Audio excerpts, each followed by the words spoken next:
तुमचं मूल 3 ते 9 वर्षामध्ये आहे का? ते खूप चिडचिड करतंय का? ते तुमचं ऐकत नाहीये का? ते खूप उड्या मारतंय, परत रागराग करतंय, मोबाईलचा खूप वापर करतंय का? तुम्ही सांगितलेलं काही ऐकत नाही, ही सगळीच तुमची भावना झालेली आहे ना? मग तुम्हाला काय वाटतंय की तुमचं मूल आज्ञाधारक नाहीये? ते तसं नाहीच आहे. त्याच्यामध्ये काहीतरी बिहेवियरल चेंजेस आहेत आणि ते चेंजेस हायपर ऍक्टिव्ह म्हणून ओळखले जातात.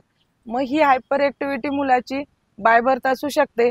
मग हे ओळखण्यासाठी आपल्याला काय करता येईल, तर तुम्ही तुमची आणि तुमच्या मुलाची नक्कीच एकदा DMIT टेस्ट करून बघा.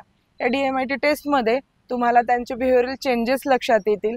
त्यांना पुढं काय कुठली लर्निंग स्टाईल देता येईल ते करता येईल, त्यांना शांत कुठल्या पद्धतीने करता येईल आणि आपण जे काही म्हणतोय ते योग्य पद्धतीने त्यांना कसं समजावता येईल, ह्या सगळ्याच गोष्टीवर तुमची काउन्सिलिंग केली जाईल.